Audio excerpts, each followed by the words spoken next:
Welcome to our brand session.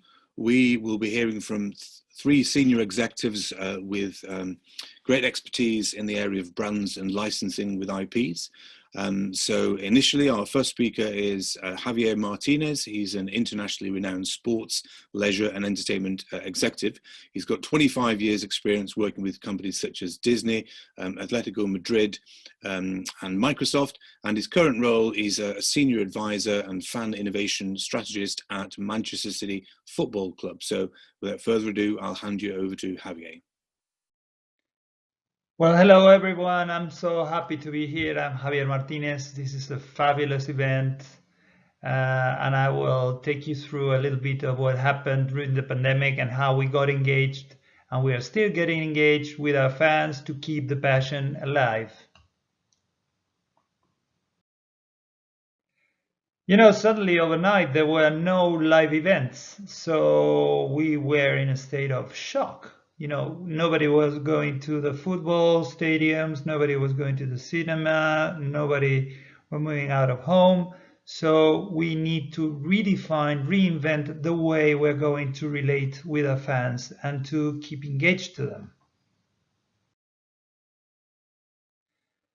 If you think that things will come back to the way we were, you're totally wrong. I'm sorry. This is just the way it's going. Nothing will be the same. This could be fun. This could be different. This could be also challenging. We will be a little bit romantic and think that we love the way we used to enjoy our live events, but nothing will be the same. I think it's going to be cool. It's going to be hype. It's going to be techy. And let's see how the future looks. Society has gone totally dramatically digital, just in a snapshot. It was in a twist, just like this, it went digital. So we are getting used to that. So, you know, even elderly people, they're getting used to that. Things that were impossible to handle now, they are very used to use a mobile phone or the computers. So this is going to be a very thrilling, though challenging situation, but I think that this has really speed up all the changes that were just trends. So we as marketeers, we have big challenges. We need to really be in contact with our fans and engage with our fans, and we need to find new ways in order to inspire them to be relevant. In such a big crisis, we need to really be relevant and not only to connect with them, to touch base with them, to have touch points. So to make a difference, to make something valuable. Also, in this process, we need to come back and try to make it as profitable as possible, because we need to put all these new tools in practice. So if we go into the evolution of the pandemic, at the beginning there was a shock. There was when the breakout was out there, nobody knew what to do. So we were a bit of shock, and we kept on moving. So we restarted to deploy our machinery, our artillery, and all those elements that went 100% digital. There was no physical interaction, basically, because we were confined. So it was a real challenge also to work with our partners, with our sponsors, how to create new assets in order to stay connected and engage with our fans. While in this specific moment, we are in a sort of mixed model where the deconfinement will condition what we can do, we cannot do, which are the kind of events that we are going to have some people, hopefully, and that will grow. Hopefully, until we have a vaccine, we will have to have these mixed open closing capacities in venues and theaters and cinemas. But this is how we need to be creative and very dynamic. 20 years ago, this would have been a real mess, because we didn't have the tools we have today. We didn't have artificial intelligence. We didn't have the machine learning. We didn't have all the data analytics that we have now that allows us to really customize and personalize and listen to our fans, so that we can go really, really sharp, be really, really acute in order to activate them and really listen to them, to what they want and what they need. So this is a cliche, I know. Content is key. Content is key, and it's amazing how the content has evolved during this pandemic, because we have so many formats that are creating that sense of belonging and have different styles, different types of theming. Most of them are really storytelling. They should be inspiring, supported because of the situation. We go behind the scenes, and people want to consume content when you want it, how they want it, where you want it. So the famous second screen debate is over, because we have not only one or two, we are even up to 4. So going back to the point on content, you can see that content that was created because of the pandemic changed a little bit the tone. We became a little bit more goodwill driven, socially responsible. We were absolutely inclusive. There you have a very good example where Man City and Man United got together to do stuff together.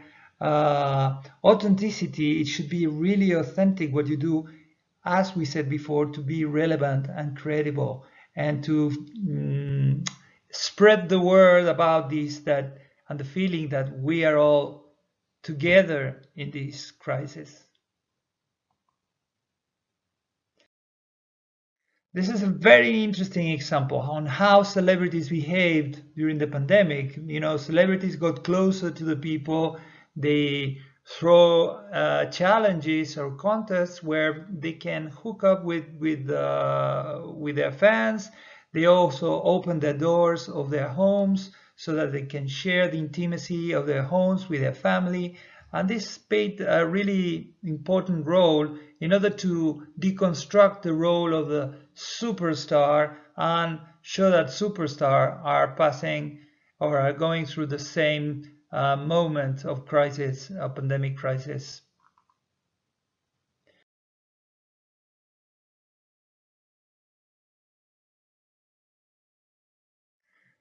Here's a little bit more of the same. You know, Zooming or Skyping or whatever you want to call it is crucial now. We all work through video calls, but now we have the alternative or the option where you can get in touch with a real hero, one of your heroes, to put in touch, be close to your hero. So this is have a very strong emotional impact in the fans. So this is something that it started with this pandemic, but I'm sure that this will help to dynamize and create that stronger bonding, emotional bonding with the idols.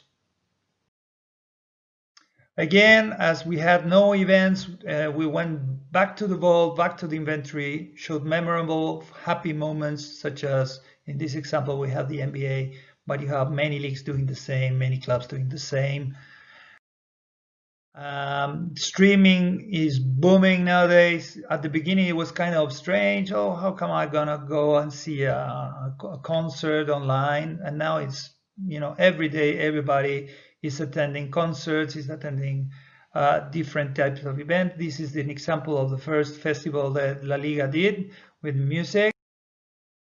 And this is an amazing example, one of my children's love, which is the Fortnite concert of Travis Scott, that they reached 28 million viewers, which is amazing. But this was kind of rare or very niche, but now this is something common, and we're getting used to that. So this is part of the evolution I was mentioning before. Streaming platforms are something that are taking a major role. I just displaying some of the ones I've been related to from Man City. They have their own OTT, CTTV, which the challenge now is that they need to monetize that, because at the beginning, during the first moment of the pandemic, everything was for free. So little by little, we need to educate that we need to pay for a subscription. Same word for Disney Plus, and I love the Formula One TV. So moving forward, we have the perfect example on phygital experience, where you mix physical and digital, which is the NBA in a spectacular way, where you're also interactive. You have the sense that you can be there cheering your players, and this is a fantastic new way of thinking, totally out of the box, with huge resources and global reach. The future is now. The future is here. Here is what we're going, how a football match or a concert will look like in the very short future, into immersive technology. 5Gs will allow us to bring all the statistics, different angles, replays. We can also interact with our friends, with our communities, while watching the show, while watching the match. And this is something that is around the corner. And we are going to experience it in a very short time.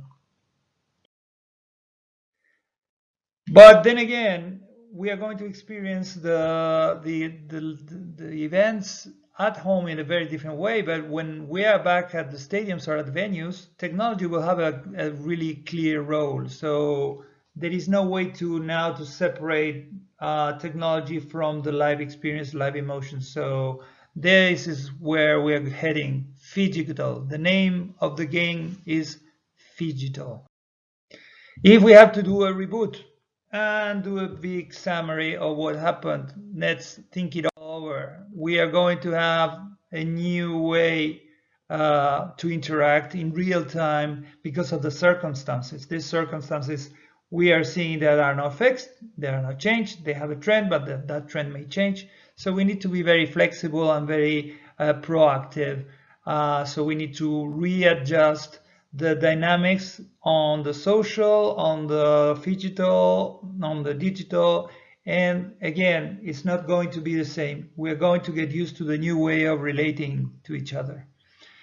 Thank God we have all this technology going on, and this will move ahead and be more sophisticated and will help us to really expand our reach and our feelings, and also it will explore new territories where new models will come out. So this will be a little bit of the summary of how the picture is looking after the pandemic, on how we connect with fans. And I invite you, and I hope you enjoyed the rest of the event and the big discussions, interesting discussions that we're going to have. Thank you. Thank you, Javier. Our next speaker is Ngaio Harding-Hill. She's Senior Manager, Attractions and Live Experiences at Aardman Animation, which is based not too far from us here in the UK in Bristol. Aardman Animation, as you no doubt know, is the Oscar-winning film studio, the creators of brands and IPs such as Wallace and Gromit and Shaun the Sheep. So here's Ngaio.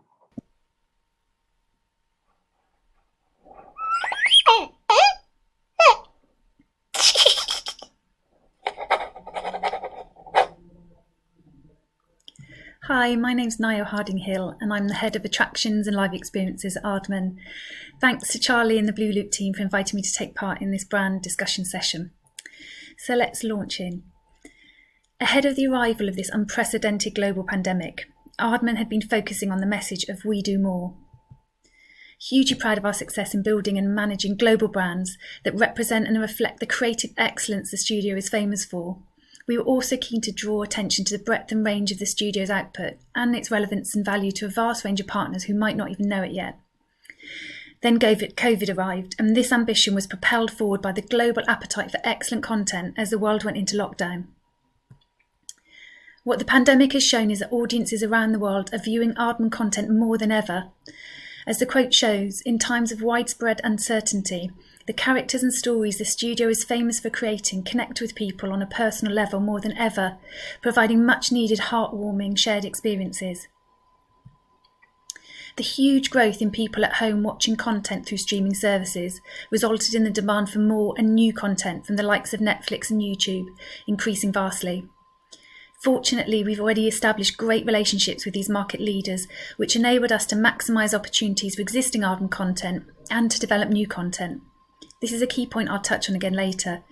While we have a wealth of branded content to draw on for more than 40 years as a studio, even in these times we still focus the majority of our attention on the future and developing these brands further and creating the next Aardman IP. There were some white knuckle moments. Stop motion production had to stop when the studio went into lockdown in March. This significantly impacted production schedules and resulted in changes to delivery and release dates. However, since June we've been back in production and remain on track. This still shows an image of our Netflix original currently in production. It's called Robin Robin and will be released for Christmas 2021. We also found that while live action studios and productions remained closed, the demand for animation content, for advertising campaigns for example, grew significantly. Not only because animation work could be made, but also because audiences are found to create trusted relationships with our animated character brands. They become embedded in their routines, like Wallace and Gromit at Christmas, who this year is starring in DFS's seasonal campaign. The message from partners that we're hearing again and again is that our brands succeed in resonating with people on an emotional level more than ever in these times. The result being that we are able to continue to confirm new partnerships across all areas of our branded activities, and the DFS campaign is a great example. That said, the advertising sector is still in quite a hesitant state, with many brands still resistant to commit to long-term spending. As most of you will appreciate, branded attractions and live experiences is also an area that's been affected most directly by the impact of coronavirus pandemic. Internationally, we've seen reactions like our Japanese cafe partners moving from invested in fully themed restaurants to takeaway stands in the short term, as they wait for guests' confidence to grow again in shared indoor experiences. Generally, our international Shaun the Sheep attractions have benefited from the fact they're mainly outdoor attractions, so visitors have been more confident to return, operating at an average of 80% capacity of pre-COVID numbers. And in exhibitions, while we've been recently pushing to increase interactivity in our exhibitions, the more traditional display system used for the International Touring Art of Aardman exhibition has been really beneficial in the current situation, in enabling the exhibition to open at the Groningen Forum in the Netherlands last month. Over the last couple of years, we've been working to increase opportunities and awareness of our ability as a studio to create branded content for the 4D film, dark ride and flying theatre market. This has been slowed down, and we anticipate it's likely to be well into 2021 or 2022 before we see a real market opportunity for investing in this area of Aardman content. However, we're still keen to explore opportunities to work with attraction partners to produce new animated content to refresh, promote and enhance existing attractions. The Bear and the Squirrel, the international version of Aardman's 4D film launched at Efteling's Fabula attraction at the end of last year, has seen international openings challenged by attraction licensees being unable to reopen their 4D cinemas. Hopefully this is simply a case of having patience and postponed opening dates. However, in the spirit of we do more, and our constant drive to push the boundaries of delivering unique methods of storytelling and creative excellence in live experiences, we've been working on a development project funded by UKRI as part of their Audiences of the Future programme, in partnership with a collective called The Fictioneers. Wallace and Gromit, The Big Fix-Up, is an entirely new way of thinking about storytelling, which gives fans the chance to be part of the story using cutting-edge immersive technologies. Via an app, participants can follow and interact with the story as it plays out in real time. Pre-COVID plans would have seen the app-based experience culminate in a collaborative live experience in Bristol this month, with people using their mobile phone as a window to participate in the final act of the story. However, the pandemic has resulted in additional funding becoming available to produce a fully at-home AR-based finale. a scalable Act 3 will play out in a location of your own choice, from your garden to local park or even on your tabletop. The project also propelled us to produce our first computer animated Wallace and Gromit content that you can see here. Can you spot the difference? Alongside the large-scale city experiences, we're building a new offshoot as a condensed story experience from 1 hour upwards that can be experienced in almost any type of location. Once a location mark has been placed, anyone with an AR-capable phone can download the app and become an employee of Wallace and Gromit's new company, Spick and Spanners, tasked with keeping the location in top shape. Of course, it wouldn't be a Wallace and Gromit adventure if there wasn't an unexpected problem.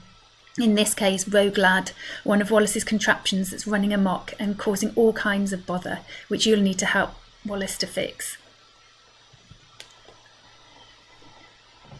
The live events programme we run ourselves centres around using studio talent to run a range of animation workshops. Over the last few years, the programme has grown from a handful of workshops each year to over 200 in 2019, and 2020 was set to exceed this number. COVID drew an immediate end to this year's programme of events. The only option was to look to deliver online. Where real-life workshops have limits on capacity to give a quality experience, virtual workshops produced well could engage thousands and reach global audiences instantly in a way the live events simply can't.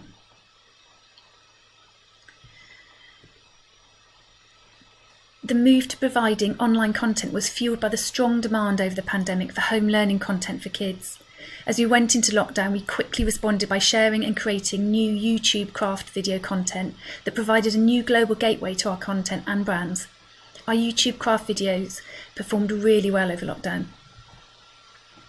The shift to delivering our workshop content digitally and response to our YouTube tutorials also propelled us into thinking about how this could be developed further to create additional educational content accessible to a global audience. Back in 2013, we established the Aardman Academy to encourage new talent and help meet the growing demand for animators in the UK. Highly respected as a professional development provider within the industry, we've begun to recognise that the Aardman Academy brand could be developed to reach and nurture the next generation right from the beginning of their learning journey.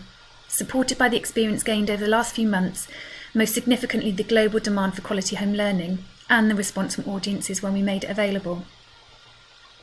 As a world leader in stop-motion production, our in-house expertise could be harnessed to provide learning programmes that could begin as soon as a kid is old enough to manipulate clay. STEAM learning is embedded in the stop-motion animation process, while its physicality makes it accessible to those that may not naturally learn in traditional ways. The legacy of our experience living through this pandemic is to really harness the values and expertise inherent in the Aardman brand. Though currently in a nascent state, the plan is to develop the Aardman Academy brand to inspire the next generation, aim to reach and include the most diverse communities and talent globally, and encourage non-traditional paths into the industry. So watch this space. Thanks for listening, and I'm looking forward to chatting more in the Q&A session. Thank you, Ngaio. Our final speaker in this session is Simon Foulkes, the Managing Director of Rainbow Productions. Rainbow Productions is a world leader in manufacturing bespoke brand and sports mascots. Simon has a huge amount of expertise and experience in brands and licensing. So here's Simon. Thank you for taking the time to watch this brief presentation. My name is Simon Foulkes and I am the Managing Director and owner of Rainbow Productions. We're based in South London and manufacture in our studios around 800 bespoke costume character mascots each year and provide the personal appearances of many of the world's famous cartoon characters like the Trolls, Peppa Pig, PJ Masks, Paw Patrol and Paddington Bear. As I start, if I can share with you a quote from Michael Eisner. A brand is a living entity, and it is enriched or undermined cumulatively over time. It is the product of 1,000 small gestures. A customer's relationship with any business, albeit they a visitor attraction, theme park, family entertainment centre, or retail space, is like any relationship. It requires continuous development or it will stagnate. Let's never forget that this relationship is indeed a living entity. Any created brands needs this development so that the customers know who you are and that you care not only about your own business brand, but that you also care about their wants and needs too. As we all know, the worst things to do in any relationship are to become complacent about the other party and stop listening to them and giving them what they want. Over the last 7 months, many of us have had to adapt our businesses to ensure that the effects of the pandemic are not the overriding influence in our company's future. But I'll come on to how Rainbow have adapted later on. For now, I'd like to offer my thoughts on the current trends in brands and IP. Now, my particular area of expertise relates to preschool and family brands rather than corporate, legacy, heritage or institutional branding. And stepping away from 2020, let's have a quick look at how the landscape has changed in a very short period of time. Now, years ago, there was not the breadth of available properties. Retailers, for instance, could do no wrong, and almost any brand could get a listing. Retailers now, as they compete in both the physical and the digital space, are not just taking risks and are only supporting a handful of brands outside the top 5. Now, this means that all the others are not getting the exposure that they would have done in previous years. And whereas there is far more pressure on them to stock fewer licensed properties and be nimble with their stock lines, as we have seen with the proliferation of character-related face masks and coverings, which are currently saturating the market, they also need to move quickly to the next popular brand. In terms of broadcast and social media platforms which give exposure to brands, these are so targeted, nuanced and prolific that emerging brands are being given less exposure, smaller audiences and a far narrower reach than previously. But there is a positive upside to this. In the current landscape, the market of available brands to align our businesses with is so extensive, and this vast spectrum of brands gives us more opportunity than ever to ensure that those brands we align with have relevance, a point of difference, credibility, and are specific to our requirements. This alignment becomes more personal, focused, and creative, and indeed more complementary to us. Despite all the variables that 2020 has thrown up, there are merits and rewards to be had for building long-term brand relationships and strategies. And these brands that I have chosen to invest in recently are all evergreen and established, but forward-thinking and relevant. And like Rainbow, they have reinvented themselves and adapted for a long-term future. Now, moving on and looking specifically at preschool and family brands, how has 2020 impacted the direction that brands were heading in? I think we are now all aware how social values and attitudes have hugely impacted emerging brands in the market. The key factors like kindness, sustainability, STEM or STEAM have in recent years driven a whole new raft of properties to the market. The themes of science, technology, engineering, art and maths have evolved the previous concept of edutainment. Evolved is the key thought here. These evolutions have in turn capitalized on society's revolution of acceptance, awareness and inclusivity. Classic traditional models and concepts are being reimagined like never before to ensure that they now have purpose and integrity.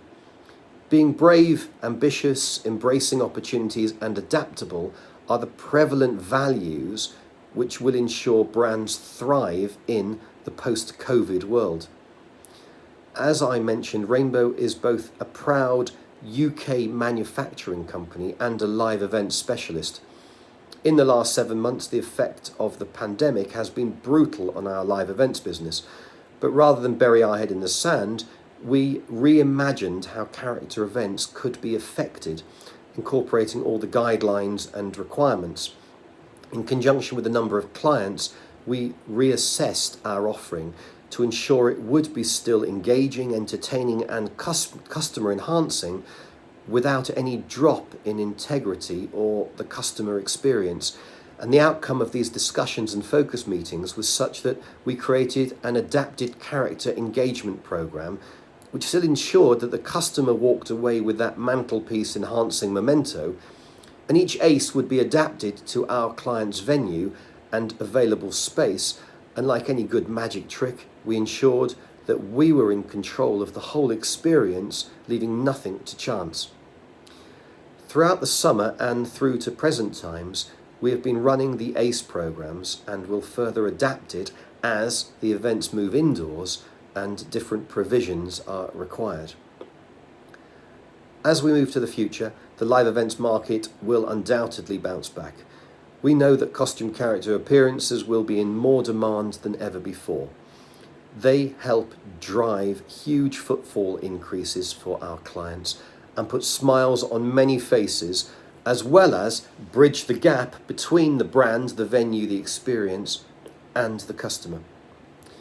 From a corporate perspective, the realization that many of Rainbow's staff can and want to work differently has led to a mind change in applying flexible working throughout my company.